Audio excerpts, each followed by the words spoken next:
Magandang gabi sa lahat ng inyong mga solid Sindak Short Stories listener. Just call me Malos. Habang ako po'y nakikinig sa segment ninyong SHS sa Hilakbot, ay bigla ko pong naaalala yung tapik or yung palipad hangin. Naalala ko po kasi yung nangyari before sa tatay ko. Isang gabi po nang umuwi si tatay galing sa trabaho, nagtataka kami sa kanyang idinadaing. Ang sabi niya ay masakit, sobra ang kanyang ulo.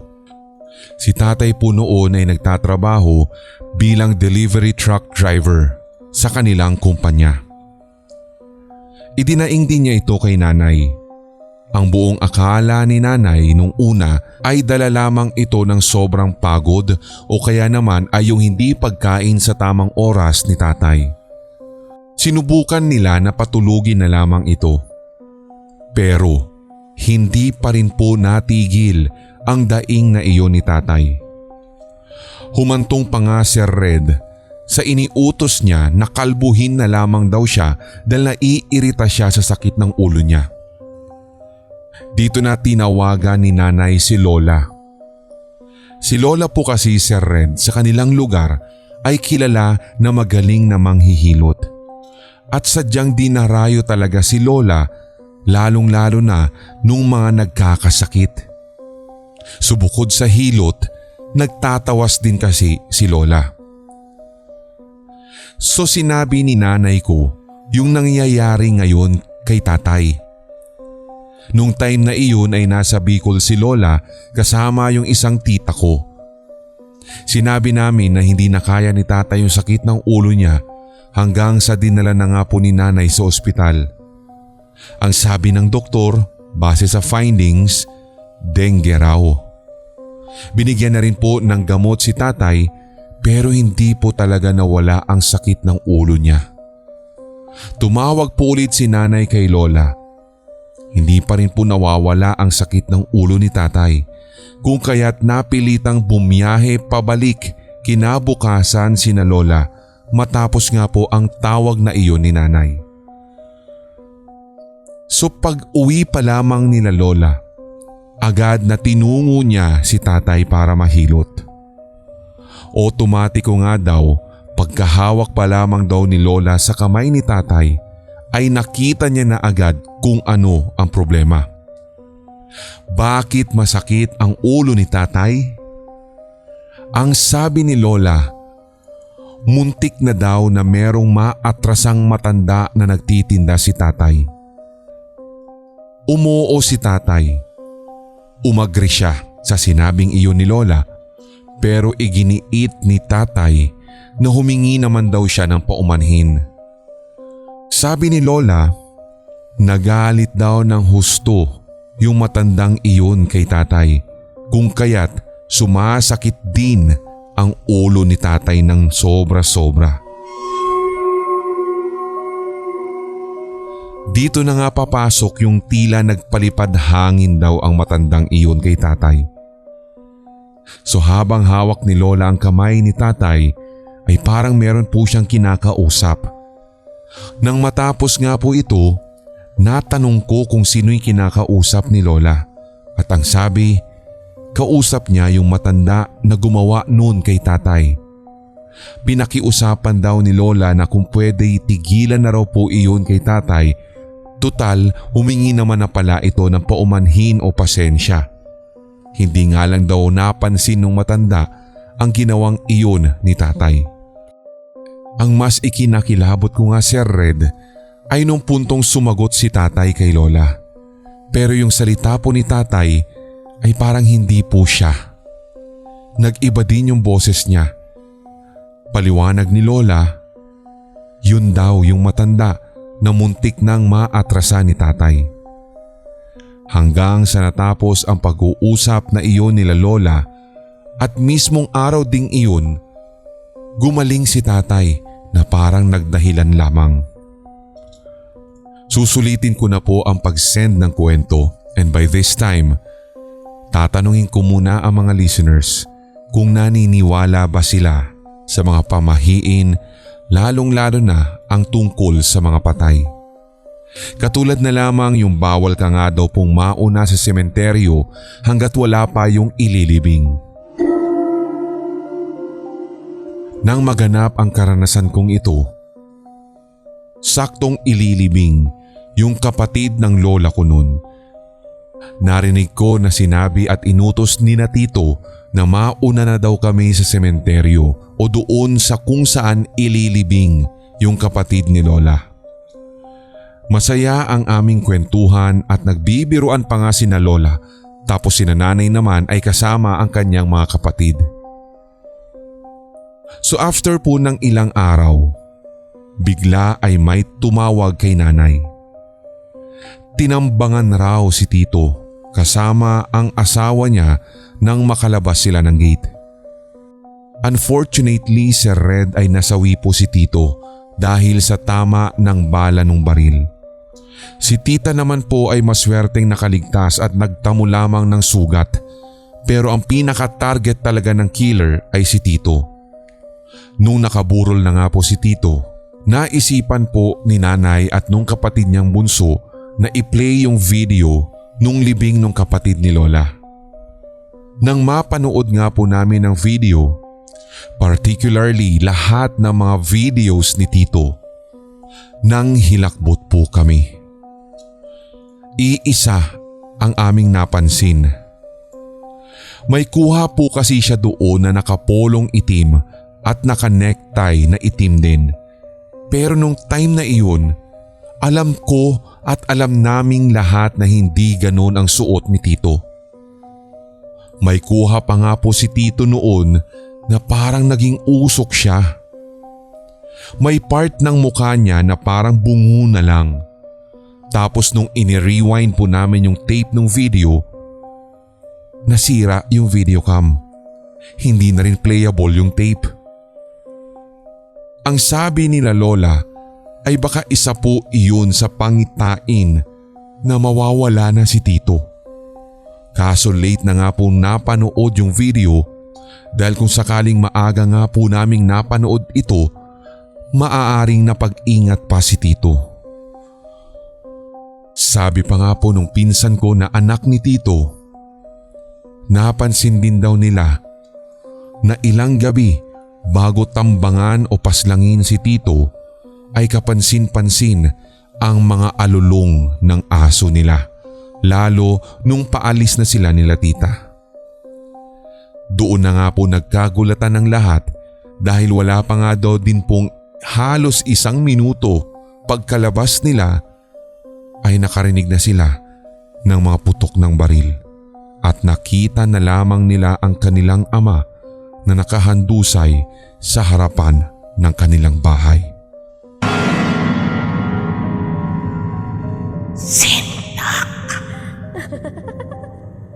Magandang gabi sa lahat na nakikinig dito sa Sindak Short Stories. Itago niyo na lamang ako sa pangalang Heidi. Isa sa mga silent listeners at isang IT at nagtatrabaho na po ngayon dito sa ibang bansa. Ang hikwento ko po ay kakaiba sa mga naitanghal na ninyo tungkol sa mga premonisyon at panaginip na masama. Karaniwan na po sa akin ang nakakapanaginip ng mga nabungi ang ngipin at saka nababalitaan ko na mawawala na lamang isang araw. Pero ang mga sumusunod ay sadyang mga pinakakakaiba sa lahat ng iyon. Ang una ko pong kwento ay noong nasa college pa lamang ako. Doon ay napanaginipan ko po ang isang malaking ibon na halos kasing laki na ng tao. Bigla-bigla niyang dinanggit yung isang tao pero wala po itong muka. Para lamang siyang anino nung dinakip nung ibon na yun. Paggising ko ay takot na takot ako. Hanggang sa nakatanggap kami ng masamang balita sa probinsya na namatay sa panganganak ang isa sa mga malapit po naming kamag-anak. Ang sumunod naman ay karanasan na naganap nung ako ay nagsisimula ng magtrabaho dito sa ibang bansa. Sa panaginip ko pong ito, Sir Red, ay meron pong 2 ibon na kasing wangis po ng mga owl. Isang puti at isang itim na animoy kwago ang nakadapo sa bahay ng aming kamag-anak sa father side, at yung puting ibon naman ay nakadapo sa bahay ng aming kamag-anak sa mother side. Nakita ko ang aking mga kapatid at maging yung mga kapamilya na may hila-hilang karton na pahaba. Sigaw daw ako ng sigaw sa panaginip at tinatanong kung saan sila pupunta. Pero walang sumasagot. Para nga pong hindi nila ako nadidinig, hanggang sa mapagtanto ko na parang nakakulong ako sa isang salamin. Tuloy-tuloy lamang sila sa paglalakad habang hila-hila ang naturang karton. Sinisigawan ko pa rin sila at tinatanong naman sa pagkakataong iyon kung ano yung hinihila nila. Hanggang sa makarating sila sa bahay na merong puting kwago at doon nila dinala yung hinihilang karton. Paggising ko po ay takot na naman ako at hindi na naman ako nagkamali. Nakatanggap na naman ako ng masamang balita ukol sa pagkamatay ng isa na namang malapit na kamag-anak na naninirahan naman sa ibang bansa.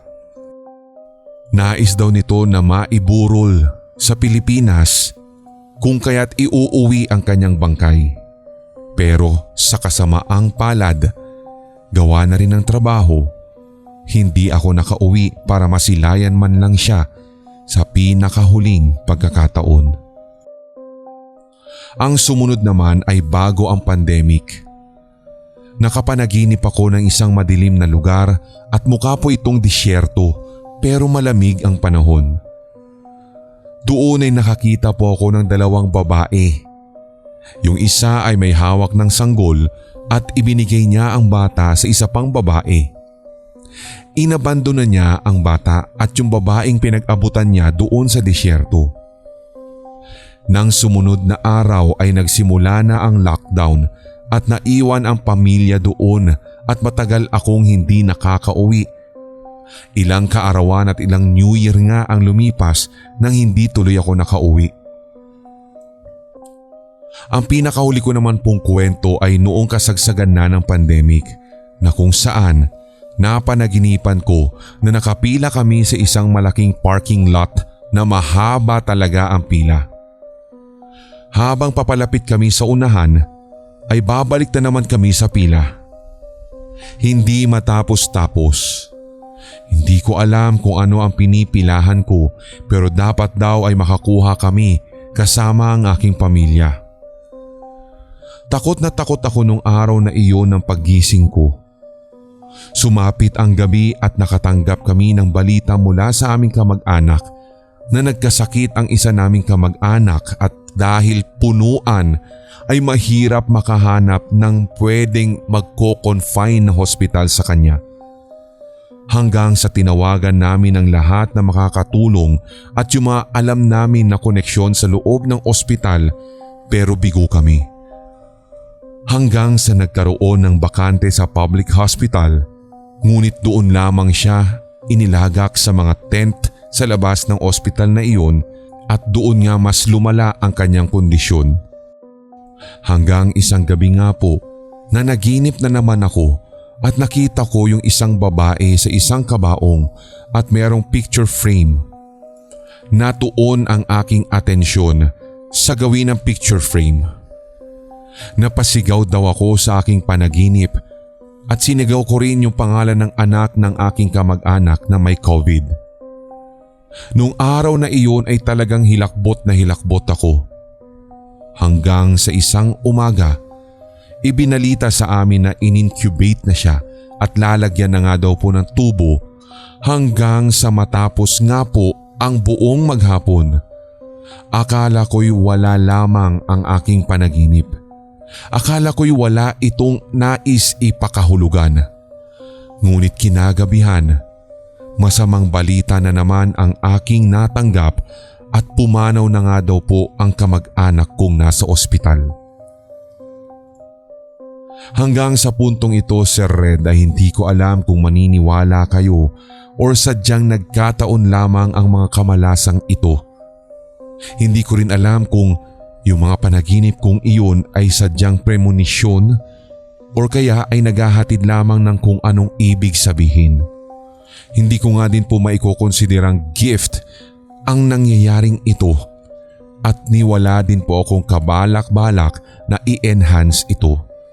Dahil sa tuwing nakakapanaginip ako ng ganun, nagdadasal na lamang ako at wala rin akong ibang magagawa dahil hindi ko alam kung sino o ano ang mangyayari. Maaaring isa nga itong premonition pero ewan kung bakit wala akong nagagawa. Kung sakaling marami pong mga tigapakinig ang nakaka-relate sa kwento kong ito, pwede po bang pa-advise kung ano ang pwede ko pang gawin? Maraming salamat at naway mapili po ninyo ang kwentong ito. Once again, ako po si Heidi.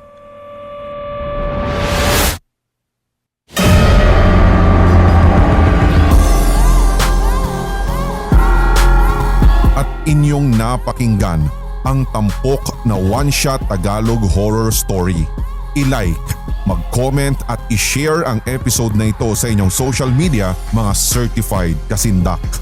Huwag pahuhuli sa mga bagong kwentong katatakutan dito sa ating channel, kaya pindutin na ang subscribe button at ang notification bell. Hanggang sa susunod na kwentuhan dito sa Sindak Short Stories.